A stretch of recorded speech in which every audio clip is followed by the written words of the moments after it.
Amém, irmãos? Deus abençoe grandemente. Vamos abrir nossas Bíblias no Salmo 119.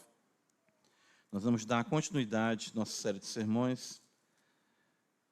Nós vamos ler do verso 97 até o versículo 100, embora nossa prédica essa manhã se detenha no versículo de número 100. Abra comigo a Sagrada Escritura, que Deus, Senhor, nos abençoe essa manhã.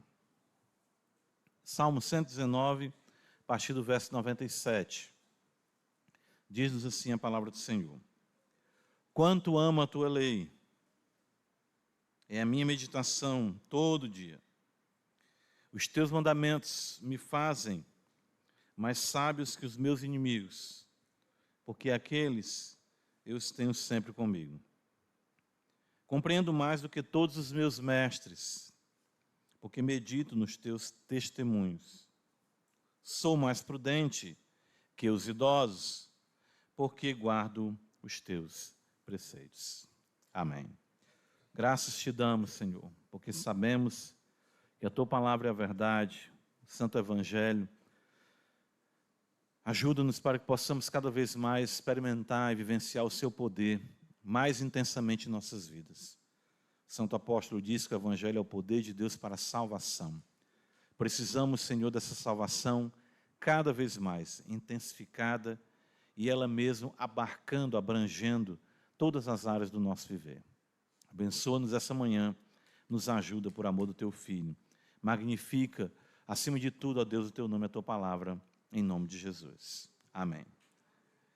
Irmãos, em nosso sermão anterior, nós vimos o salmista destacar a importância da meditação nas Sagradas Escrituras como algo imprescindível e que tal relação com a mesma era insubstituível, ou seja, nem mesmo os grandes mestres, com todo o seu valor, poderiam ou podem substituir a relação única que cada crente deve ter com a palavra de Deus. Versículo 99, nós vimos isso na semana passada, quando ele diz, compreendo mais do que todos os meus mestres, porque medito nos teus testemunhos. Então, a relação do crente com a palavra é insubstituível, ela é imprescindível, e a meditação, ela traz sim a compreensão, a maturação, o apropriar-se, né? A pessoalidade da relação do crente com as Escrituras, que é superior a qualquer realidade que você possa ter na leitura de bons livros, ou hoje mesmo no acesso a vídeos, ou seja, o que for, de tantos recursos que existem disponíveis hoje no mundo virtual. E ele continua, claro, o salmista exaltando as Escrituras, ele não se cansa de proceder assim. E dessa feita ele destaca que as Escrituras lhe trazem maturidade. Isso é muito importante. Lhe trazem maturidade, prudência e bom siso, né? Ou seja, trazem a ele a postura correta, a prudência, a maturidade, o bom proceder. E elas fazem isso de uma forma tão sublime que o deixam, né, mais sábio do que os idosos. Ou seja, a Escritura tem o poder de tornar de fato um homem maduro. O que nós pensamos, o que deveria ser a lógica da vida, é que com o passar do tempo, os homens e as mulheres melhorassem no seu crescimento e no seu aprendizado. Mas nem sempre essa é uma regra que acontece. Tanto que ele vai dizer aqui, que mesmo aqueles que são idosos, ele aprende mais, a palavra de Deus lhe deixa mais prudente, mais sábio, mais maduro do que os idosos que o cercam em seus dias. Então, se esperaria, e de fato nós esperamos que com muito tempo de vida, isso viesse junto à experiência, a boa conduta, procedimento, mas muitas vezes não é isso que acontece. Então vamos aprender mais com o servo de Deus sobre essa realidade. E eu quero dividir a nossa prédica hoje também em 3 pontos, observando da seguinte forma. Em primeiro lugar, a velhice e a sabedoria. Em segundo lugar, a velhice sem a sabedoria. E em terceiro lugar, a sabedoria que procede do ancião de dias. Então, é muito importante nós compreendermos isso. É de fato um princípio bíblico importantíssimo, a honra aos mais velhos. Então, a Escritura deixa isso muito claro, já mesmo, na própria realidade dos mandamentos. A partir do momento em que nós costumamos dividir a primeira tábua, que são os 4 primeiros mandamentos que se referem à nossa relação, vamos dizer, mais diretamente com Deus. Não terás outros deuses diante de mim, não farás para ti imagem de escultura, não tomarás o nome do Senhor teu Deus em vão, lembra-te do dia de sábado. Na sequência, ou seja, nos outros 6 mandamentos, que nós costumamos chamar de segunda tábua, nós vemos: honra teu pai e a tua mãe. Ou seja, a honra aos mais velhos, ela já vem imediatamente conectada ao culto, mostrando a importância que Deus estabeleceu nas ordens relacionais e as mesmas pautadas por Ele, por uma hierarquia divina. Ele está acima de tudo e de todos, e Ele estabeleceu que todos estarão sob Ele e sob as estruturas que Ele criou. E a primeira, claro, a realidade familiar. Pai, mãe, ou seja, os mais velhos na relação com os mais jovens, primariamente aqui no lar, os filhos devem observar a importância dessa realidade. O Senhor estabelece a honra ao pai e à mãe da parte dos filhos no 5º mandamento, para que nós entendamos que o culto não pode ser dissociado dessa realidade. Não é por acaso que os anciãos, nós vemos isso na Escritura, regiam o povo, e os mesmos deveriam ser respeitados como autoridades constituídas por Deus. Abre comigo no livro de Números, capítulo 11. Veja, livro de Números, capítulo 11, verso 16. Disse o Senhor a Moisés: ajunta-me 70 homens dos anciãos de Israel. Ele não fala 70 homens dos jovens, ou 70 homens de meia idade. Ele fala 70 homens dos anciãos de Israel, que sabe serem anciãos e superintendentes do povo. Ou seja, claro, não é só porque tinham idade, mas que eles eram reconhecidos pelo povo, tendo a superintendência, sendo homens que estivessem sobre o povo, gozassem de respeito do povo. E os trarás perante a tenda da congregação, para que assistam ali contigo. Os mesmos deveriam ser respeitados pela longevidade, pela experiência, pois cria-se que os tais inspirariam gravidade, conhecimento e respeito.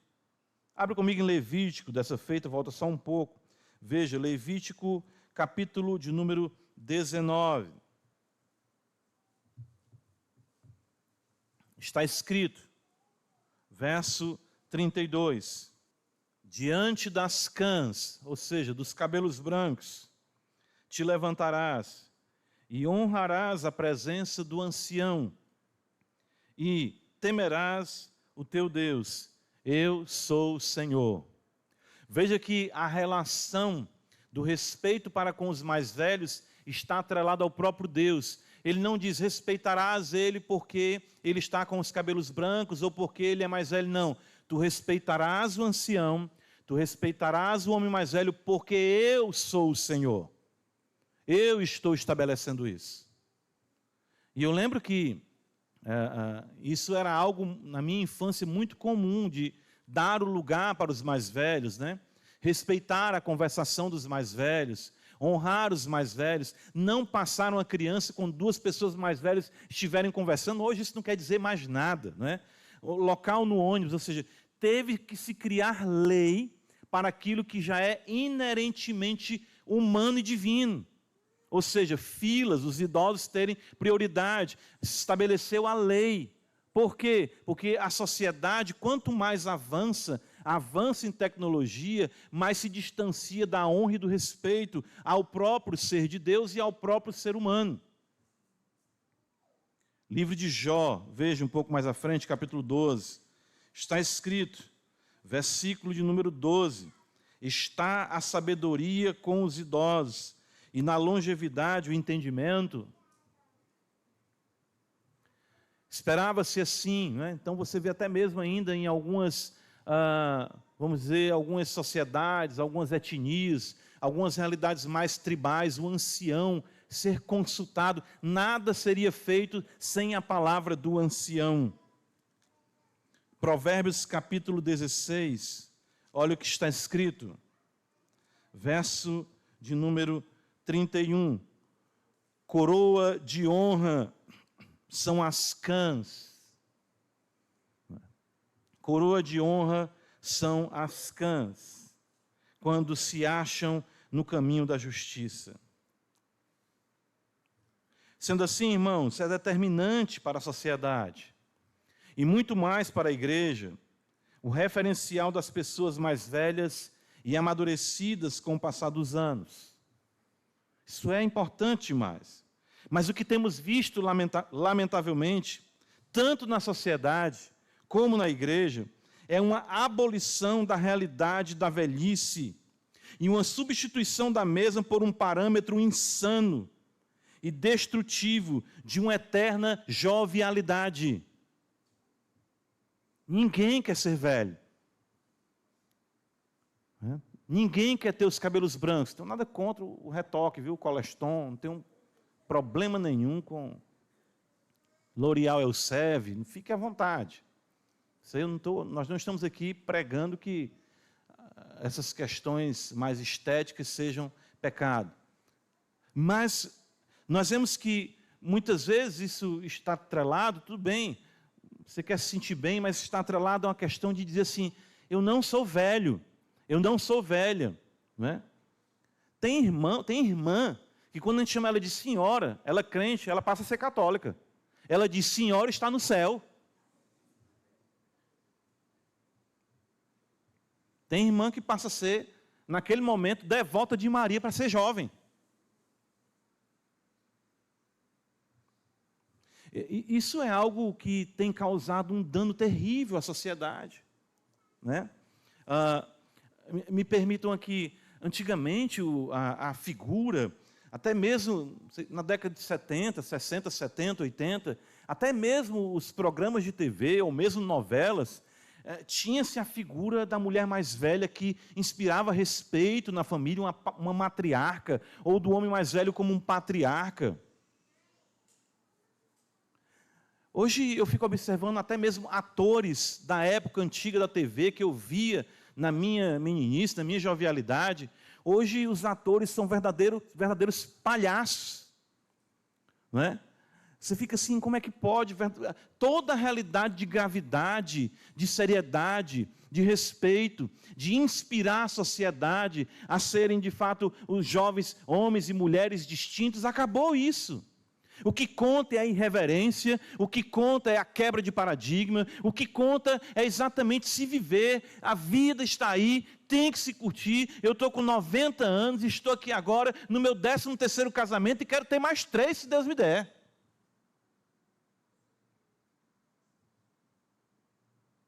As pessoas estão virando verdadeiros mutantes, né? Todo mundo tem um rosto igual com esse negócio de botox, de harmonização facial, já estão desfazendo, porque está ficando desarmonizado. Você olha para a pessoa, você toma um susto. Você vai cumprimentar a pessoa, você não sabe se ela vai dizer, ET casa. Livro dos Reis, 1 Reis, capítulo 12. 1 Reis, capítulo 12.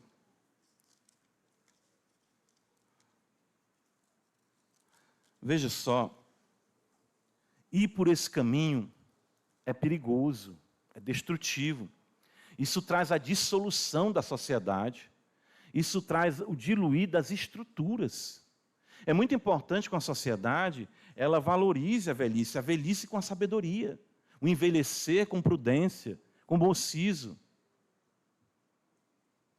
1 Reis 12, versículo 6, quando Roboão assume o reino, olha o que está escrito, ele deixou de ouvir o conselho dos mais velhos, e diz o seguinte, no versículo 6, 1 Reis 12, 6, tomou o rei Roboão conselho com os homens idosos que estiveram na presença de Salomão, seu pai, quando este ainda vivia, dizendo, como aconselhais que se responda este povo? Eles lhe disseram, se hoje te tornares servo deste povo, e os servires, e atenderes, falares boas palavras, eles se farão teus servos para sempre. Veja o conselho dos mais idosos que estavam com Salomão.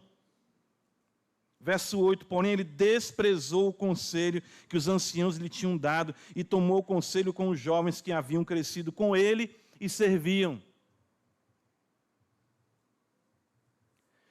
Eu não consigo entender jovem aconselhando jovem. Está aqui o resultado. Roboão dividiu o reino. Atendeu a palavra dos jovens, vai com força, vai com tudo, não é? Conversa é essa? Esse povo tem que, tu é rei, tu é quem manda. E Roboão foi com toda a força e dividiu o reino. Reino do norte, reino do sul. De modo que nunca mais as tribos foram reunidas. Vivemos em uma sociedade sem padrões de vida, gravidade, sem respeito. E o pior é que isso tem sido abraçado pelas igrejas. Isso tem sido abraçado pelas igrejas. Quando o apóstolo Paulo fala dos homens idosos e das mulheres idosas, ele tem em referencial e estima a transmissão das verdades benditas aos mais jovens. Abre em Tito, capítulo 2 comigo, veja o que é que o santo apóstolo nos diz. Epístola de Paulo a Tito, capítulo 2.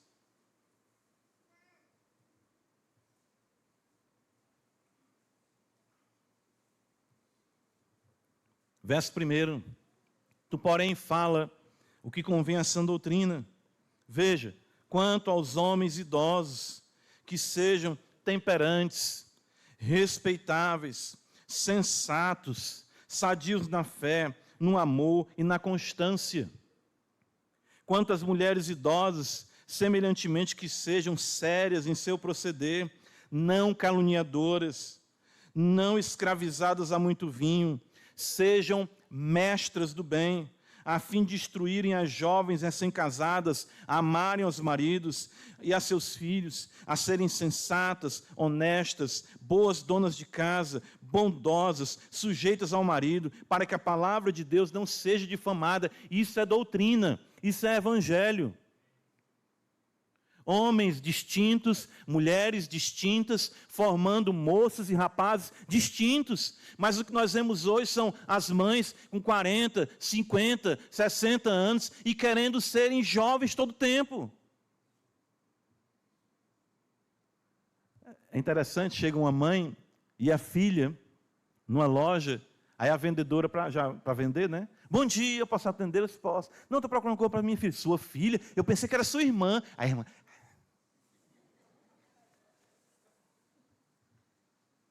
A mãe anda do mesmo jeito que as filhas. Não há distinção.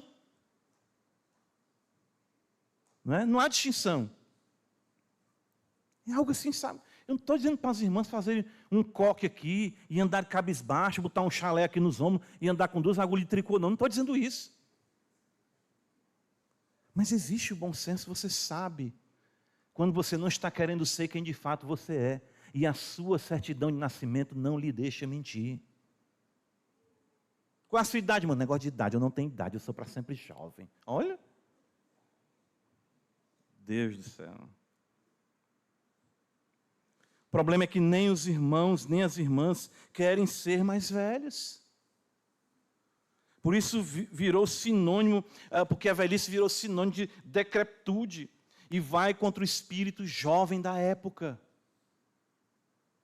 Tudo isso é mudado, tudo isso é substituído. Veja que essa é uma realidade nos streams, é na internet, é na sociedade, é na rua, é de todo jeito. Interessante, hoje você vê uma pessoa, né? Hoje os programas que parecem estar acolhendo as pessoas de mais idade, aí pega uma pessoa de 60 anos, 70 anos, bota para ser empacotador numa loja. Nada contra, não há indignidade na função de empacotador. Mas, tipo assim, aquela pessoa está tão escanteada e ela, às vezes, tem uma formação, uma compreensão, uma maturidade, mas é porque precisa na empresa um rosto jovem, alguém dinâmico, alguém à frente, alguém que possa realmente trazer aquela sensação de que a empresa está entrando no novo milênio.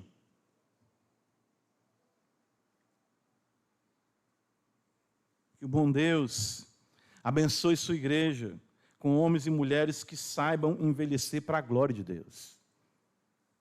Que os nossos jovens Voltem a buscar orientação com os crentes mais velhos em nossa igreja. Que possamos voltar à lógica sobrenatural de que os mais velhos sabem viver melhor para a glória de Deus. É uma lógica sobrenatural isso. Irmão e irmã que estão envelhecendo, e eu creio que não tem ninguém aqui ficando mais novo. Você pensa que está ficando mais novo, mas você não está. Você pode perceber a sabedoria em crescimento em sua vida? Você pode dizer, realmente eu sou um homem, estou vendo, sabe, as coisas mudando, né? As coisas, né, melhorando. Onde estão os santos homens e as santas mulheres para a glória de Deus? Salmo 119, perceba que ele vai dizer assim, observe, ele diz no versículo 100, sou mais prudente que os idosos, porque guardo os teus preceitos. A velhice, ela tem que vir acompanhada com a sabedoria. Mas se é lamentável o ataque à velhice com a sabedoria, não deixa de ser mais triste a constatação da velhice sem a sabedoria. Nós falamos aqui do ataque, né? Ou seja, não, ninguém quer envelhecer. Davi não está atacando a velhice. Ele está mostrando que a palavra é que torna a pessoa mais sábia. Porque a lógica seria que os mais velhos tivessem experiência e maturidade. Mas o que nós vemos nos nossos dias é uma pregação contra a velhice e a velhice vivida sem a sabedoria. As Escrituras apresentam a realidade lastimável de homens mais velhos vivendo insanamente. Vê comigo 1 Samuel, capítulo 2, 1 Samuel.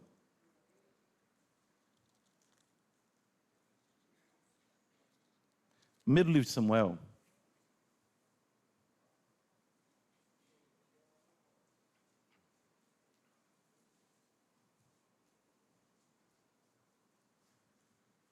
Primeiro Samuel, capítulo 2, verso 22.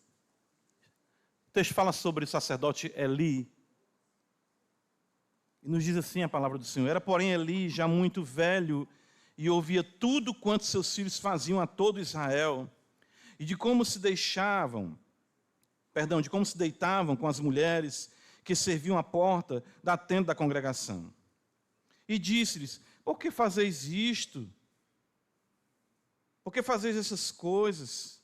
Pois de todo este povo ouço constantemente falar do vosso mau procedimento. Não, filhos meus, porque não é boa a vossa fama que ouço, estás fazendo transgredir o povo do Senhor.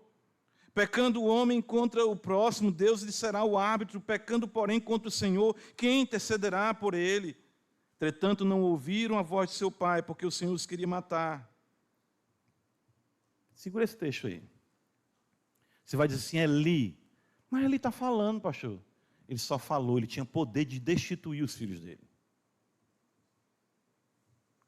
O que acontece muitas vezes é que a velhice sem sabedoria, ela se torna refém, ela é sequestrada pela juventude. Sabe o pai e a mãe que diz, meu filho, faça isso não, isso é pecado, mas não tem força. O texto sagrado diz que Deus julgou Eli e matou os 2 filhos dele. E tirou o sacerdócio dele. Porque ele honrou mais os filhos dele do que o próprio Deus.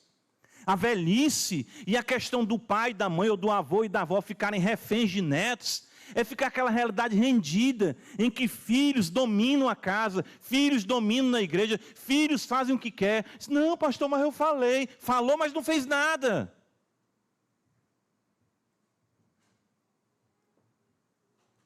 Verso 26 diz, mas o jovem Samuel crescia em estatura e no favor do Senhor e dos homens. Veja como é a palavra que tornava Samuel, mesmo com um péssimo exemplo de Eli, mesmo com um péssimo exemplo de Ofni e Finéias. Samuel, pela palavra, cumpre o que está no Salmo 119, versículo 100. Sou mais sábio do que os idosos. Eli, sacerdote na casa de Deus, deixou os filhos deles fazer o que eles queriam fazer. se deitavam com as mulheres, se prostituíam com as mulheres, profanavam as ofertas do Senhor. Por quê? Porque nós vivemos em um mundo de educação positiva, em que os filhos se perguntam, você quer isso, você quer aquilo, você vai comer o que eu lhe der e acabou-se a conversa. Levar o filho para a loja, escolha, minha filha, sua roupa. Não, não quero essa, eu quero aquela, eu quero essa, eu quero... Crie seu filho assim, crie sua filha assim. Quando ele ficar um pouquinho maior, ele vai dizer, eu não quero casar com crente. Quando ele ficar um pouquinho maior, ele diz, eu não quero saber de igreja. E você perdeu a oportunidade de, na sua velhice, controlar os seus filhos com a graça de Deus.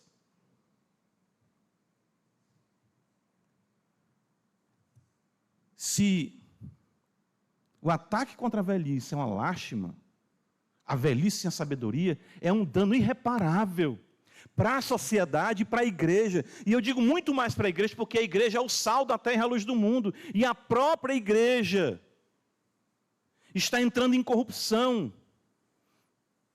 Por conta de quê? Por conta de que nós vivemos uma geração onde os velhos não têm mais força, os pais não têm mais força, os homens não têm mais força, as mulheres não têm mais força no respeito para com impor seus filhos ou suas filhas e os mesmos crescerem louvando e glorificando o Senhor.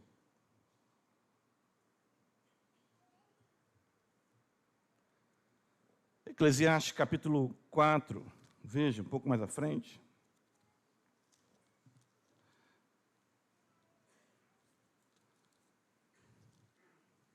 E lembra que Paulo disse que isso é o que convém a sã doutrina, e que o nome de Deus não seja profanado, blasfemado. Eclesiastes capítulo 4, versículo 13. Melhor é o jovem pobre e sábio do que o rei velho e insensato, que já não se deixa de molestar. Não tem coisa pior do que uma pessoa mais velha, com a cerviz já endurecida, que não se deixa de molestar. Por conta de quê? Do tempo que tem de vida, do status que tem ou das funções que tem. No caso aqui é um rei. Melhor é o jovem pobre e sábio, mais uma vez a palavra tornando a pessoa sábia, do que o rei insensato, né? Velho que não se deixa admoestar. E o que dizer do próprio Sinédrio? Poderíamos ver inúmeras referências. Nos dias do Senhor Jesus, envolvido em conspiratas contra a própria palavra encarnada. Estamos acompanhando isso no Evangelho de Mateus. Os anciãos do povo tramando como matar Jesus. Os anciãos.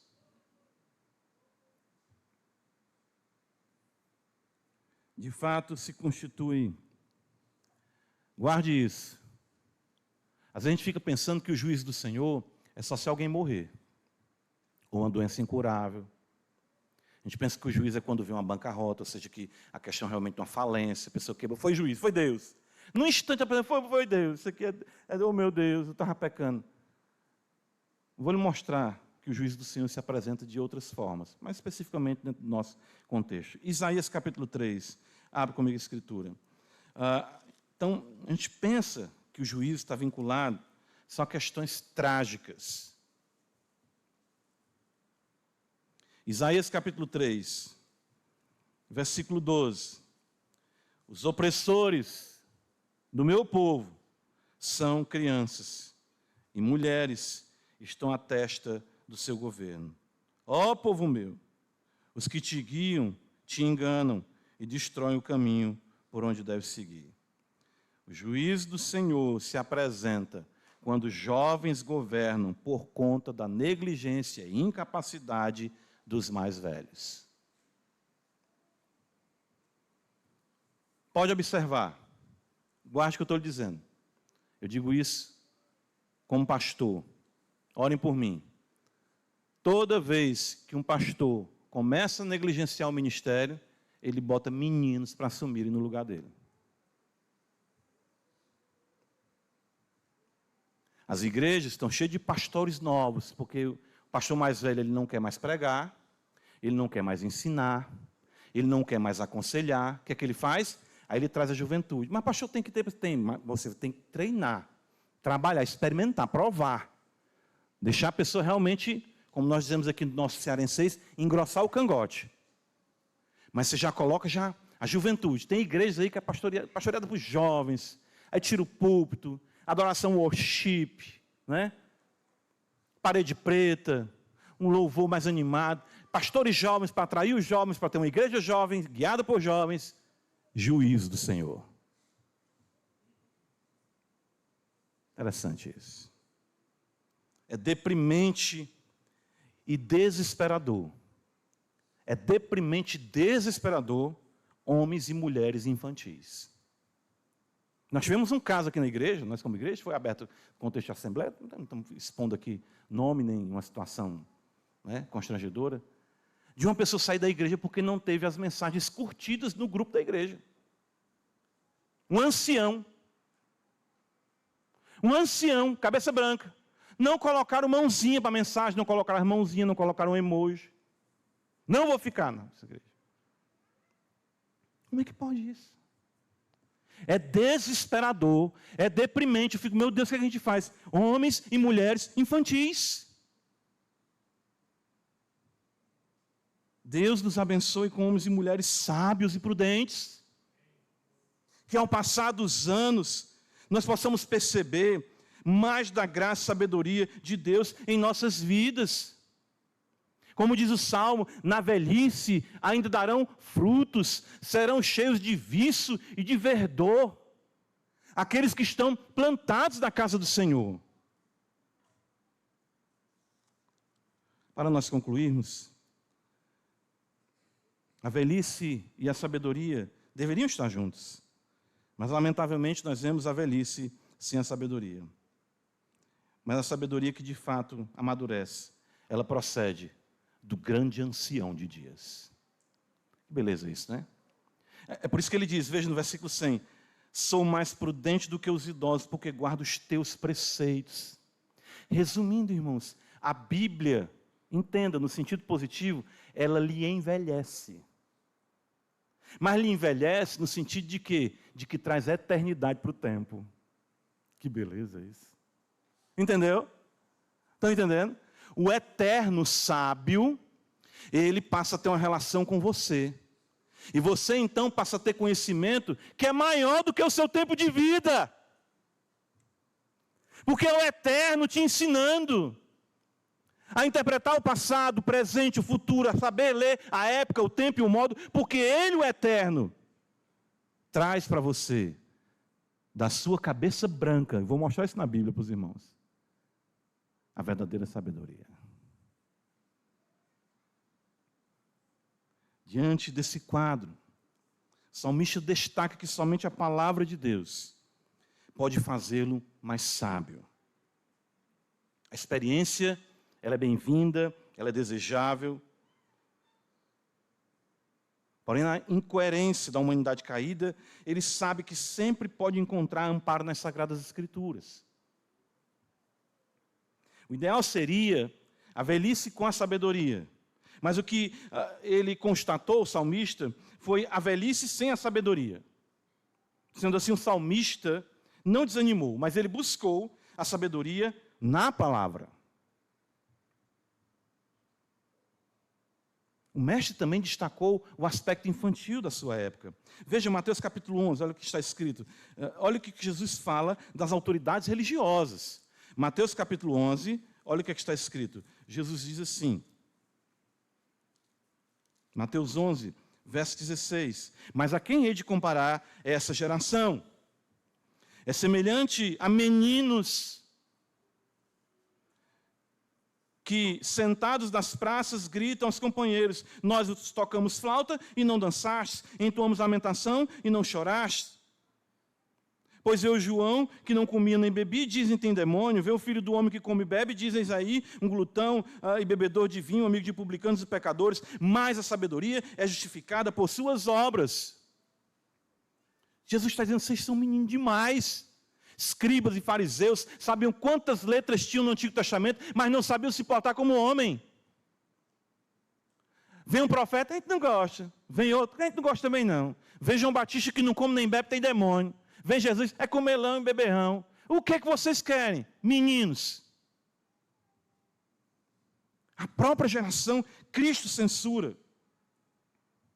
É por isso que Paulo instrui a Timóteo que mesmo ele sendo jovem, ninguém desprezasse sua mocidade, mas pelo contrário, ele se tornasse o padrão dos fiéis. por conta da sabedoria. Daniel capítulo 7, versículo 13. Estamos caminhando aqui para a nossa conclusão. Veja a beleza, né? Porque Deus, em tudo ele tem a primazia. Cristo é o profeta dentre os muitos profetas. Cristo é o sumo sacerdote dentre os muitos sumos sacerdotes.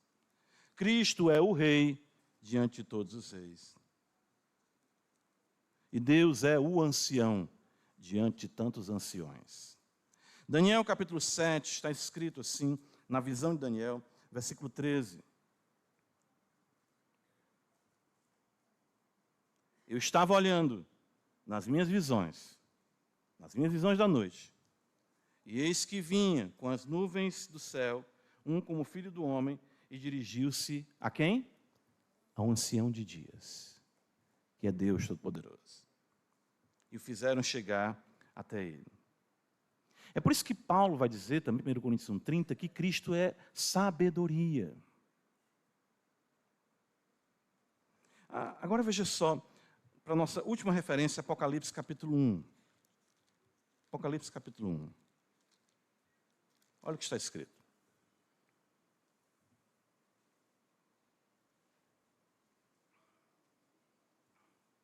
Verso 12. Voltei-me para ver quem falava comigo, e voltado vi 7 candeeiros de ouro. E no meio dos candeeiros, um semelhante ao Filho do Homem. Quem era esse? Quem era? Cristo Jesus. Olha só. Com vestes talares e cingido à altura do peito, com uma cinta de ouro. A sua cabeça e cabelos eram o quê? Brancos, como a alva lã. O filho do ancião de dias traz a eterna sabedoria como seu pai a tem. E se nós queremos de fato nos tornarmos sábios e maturarmos com o passar do tempo, corramos para Cristo, sabedoria de Deus. O nosso bom Deus em Cristo conceda mais e mais sabedoria, a fim de vivermos para a sua glória e louvor, e a semelhança de Deuteronômio, quando Moisés está escrevendo ali, Moisés diz assim, olha, se vocês viverem de acordo com esses mandamentos, o povo vai dizer assim, que povo sábio é esse? Que povo sábio. Lembra aqui do Salmo, também 144, 12, que diz que nossos filhos sejam em sua mocidade como plantas viçosas, e nossas filhas como pedras angulares. Que beleza isso. A mulher sábia é o fundamento de uma casa. Lavradas como colunas de palácio. Que o bom Deus nos ajude, irmãos, a envelhecermos sabiamente. Que o nosso Deus abençoe sua igreja com homens que sejam verdadeiros pais em sabedoria e com mulheres que sejam verdadeiras mestras do bem. Que o Deus sábio em Cristo, nossa sabedoria, nos ensine para a sua glória e seu louvor. Amém. Louvado seja o Deus sábio e eterno. Perdoa a loucura e a insanidade que muitas vezes cometemos e ajuda-nos a vivermos para Ti. Cristo, nossa sabedoria. Dá-nos cada vez mais homens e mulheres, Senhor, firmados na Tua palavra. Que os nossos filhos cresçam e se tornem de fato colunas lavradas na casa de Deus, em sabedoria para a glória do Teu nome. Nos ajuda, em nome de Jesus. Amém.